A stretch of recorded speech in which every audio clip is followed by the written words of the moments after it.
মূলত আমাদের ফেসবুক প্রোফাইলে অনেকের কিন্তু এই অ্যাপ্লিকেশন রিজেক্টেড এটা কিন্তু অ্যাকাউন্টে চলে এসছে। তো এটা নিয়ে কিন্তু অনেকেই টেনশন করছেন যে আপনারা তো কোনো রকম বাজে কন্টেন্ট বা কারো কন্টেন্ট কপি করে আপলোড করেননি বা ইনস্ট্রিম অ্যাডস এর জন্য অ্যাপ্লাই করেননি, তারপরেও কেন আপনাদের এই যে লেখাটা application rejected unfortunately your profile has not been approved to use in stream add, এই লেখাটা কিন্তু চলে এসছে। এবার এটা আপনারা কোথায় পাবেন এটাকে আপনাদের প্রথমে আমি দেখিয়ে দেই।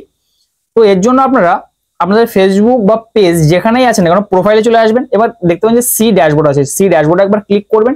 ক্লিক করার পর নিচের দিকে একটু স্ক্রল করবেন। স্ক্রল করলে দেখতে পাবেন যে মনিটাইজেশন আছে, মনিটাইজেশন চলে যাবেন। এবং ইনস্ট্রিম অ্যাড, এবার এখানে যারা আগে থেকে রিভিউ করেছিল তাদের কিন্তু চলে এসছে। এবার যাদের 5000 ফলোয়ার্স এবং 60,000 মিনিট ওয়াচ টাইম কমপ্লিট হয়ে গেছিল, যারা অ্যাপ্লাই করেছিল ইনস্ট্রিম অ্যাডের জন্য তাদেরও কিন্তু চলে এসছে। এবার যারা অ্যাপ্লাই করেনি মানে যাদের এই সমস্ত ক্যাটাগরিগুলো কমপ্লিট হয়নি তাদেরও কিন্তু এই লেখাটা চলে এসছে। এমনকি আমার ফেসবুক প্রোফাইলে কিন্তু চলে এসছে। এবার এটা নিয়ে আমরা কিন্তু অনেকেই টেনশন করছি যে কিভাবে এই লেখাটা আমরা আমাদের অ্যাকাউন্ট থেকে রিমুভ করব বা হঠাৎ করে কেন আমাদের অ্যাকাউন্টে চলে আসলো। দেখুন, এটা কিন্তু কোনো রকম ভয় পাওয়ার কিছু নেই।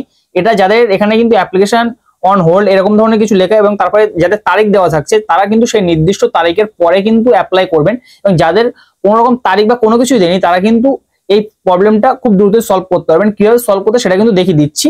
তো আরেকটা ব্যাপার বলে রাখি, এই যে লেখাটা চলে এসছে এটা কেন এসছে, মূলত এটা আসার কারণ হচ্ছে যে ফেসবুক কিন্তু নতুন একটা ক্রিয়েটর মুড চালু করতে যাচ্ছে, যেটা মনিটাইজেশন এক্সপ্লোর টুল এই ধরনের কিছু, মানে যেটাতে add on reels, invite reels, মানে যেগুলো অপশনগুলো ফেসবুকের এখানে ছিল যে স্টার্স, বোনাস, সাবস্ক্রিপশন সবগুলো কিন্তু একটা টুলের মধ্যে ফেসবুক নিয়ে চলে আসছে। সেটা হলো যে ক্রিয়েটর মনিটাইজেশন টুল নামের একটা নতুন একটা কিন্তু মুড চালু করবে। এবার যার জন্য এটা কিন্তু অনেকের এই যে অ্যাপ্লিকেশন রিজেক্টেড এটা কিন্তু অনেকের অ্যাকাউন্টে চলে এসেছে। যাদের অ্যাকাউন্টগুলো ফেসবুকের সামনে চলে এসেছিল তারা কিন্তু এটা দেখেছে এই অ্যাকাউন্টে দেওয়া যায় কিনা এই ধরনের চিন্তা ভাবনা করেছে। এবার তাদের অ্যাকাউন্টে কিন্তু এই লেখাগুলো চলে এসেছে। এবার এই সমস্যাটাকে কিভাবে তোমরা সলভ করবে সেটাও কিন্তু দেখিয়ে দেওয়া হচ্ছে। তো প্রথমে এই যে পেজটা আছে এই পেজটা একটা স্ক্রিনশট করবে এবং স্ক্রিনশট করার পরে এখান থেকে তোমরা ব্যাক করবে এবং তোমাদের যে প্রোফাইল আছে এই প্রোফাইলে একটা স্ক্রিনশট করবে। স্ক্রিনশট করার পরে এখানে দেখতে পাচ্ছ যে 3 লাইন আছে, 3 লাইনে চলে ক্লিক করবে। ক্লিক করে নিচের দিকে দেখতে পাচ্ছ প্রোফাইল বা ফেসবুক পেজে যে লিঙ্ক আছে এই লিঙ্কটা কিন্তু এখান থেকে কপি করে নিতে হবে। তো এর জন্য কিন্তু তোমাদের ফোনে যে নোটপ্যাড আছে সেই নোটপ্যাডটা ইউজ করবে এবং তোমাদের যে প্রোফাইল লিঙ্কটা আছে এটা কিন্তু কপি করে রাখবে। প্রোফাইলটা কিন্তু অবশ্যই কপি করে রাখবে, না হলে কিন্তু পরে ওই জায়গা থেকে তোমরা আর ব্যাক করতে পারবে না। তো এটা কপি করে নেওয়ার পরে তোমরা আবার তোমাদের ফেসবুক অ্যাকাউন্টে চলে আসবে। আসার পরে দেখতে পাবে যে 3 লাইন আছে কোনায়, 3 লাইনে একবার ট্যাপ করবে। ট্যাপ করার নিচের দিকে একটু স্ক্রল করবে করে দেখতে পাবে যে হেল্প অ্যান্ড সাপোর্ট বলে একটা অপশন আছে। ট্যাপ করার পর দেখতে পাবে যে রিপোর্টের প্রবলেম এই লেখাটা একবার ট্যাপ করবে। ট্যাপ করার পর নিচের দিকে স্ক্রল করবে, দেখতে পাবে যে continue to report A problem এই জায়গায় একবার ট্যাপ করবে।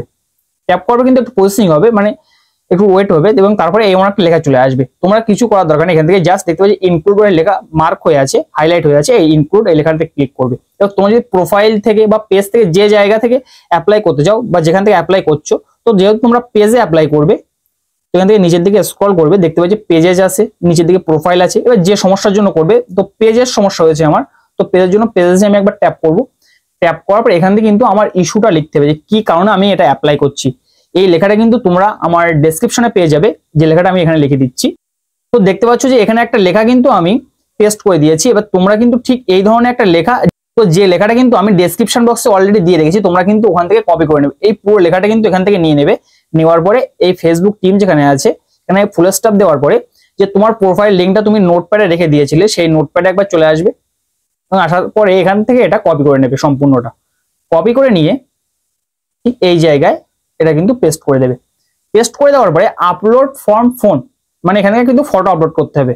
তো এখানে ফটোতে একবার ট্যাপ করবে এবং এই যে দুটো আছে প্রথম একটা অ্যাড করবে, দ্বিতীয় আরেকটা কিন্তু এখান থেকে আপলোড গিয়ে আবার কিন্তু প্রোফাইলে ফটোটা অ্যাড করে দেবে। এই দুটো অ্যাড করার পর উপরে দেখতে পাবে যে সেন্ড অপশন আছে, এই সেন্ড অপশন থেকে কিন্তু এই যে লেখাটা তোমরা লিখলে বা পুরো ফটোগুলো আপলোড করে এটা কিন্তু আপলোড করে দেবে। দেখতে পাবে যে একটু ওয়েট করতে হচ্ছে তোমাদের, মানে এটা কিন্তু আপলোড হবে, তারপরে কিন্তু এটা ফেসবুক প্রোফাইলে খুব ভালো মতো ভাবে আপলোড হয়ে যাবে। তো মূলত যদি তোমরা ঠিক এইভাবে তোমরা ফেসবুক কোম্পানির কাছে একটা অ্যাপ্লিকেশন বা অ্যাপ্লাই করো তাহলে কিন্তু তোমাদের এই সমস্যাটা ফেসবুক থেকে পার্মানেন্টলি রিমুভ হয়ে যাবে বা পরবর্তীতে এরকম কোনো সমস্যা আর হবে না। তো এটা কিন্তু 2 থেকে 3 দিনের মধ্যে বা কারো 10 দিনও লাগিয়ে যেতে পারে, সমস্যা কিন্তু সমাধান হয়ে যাবে।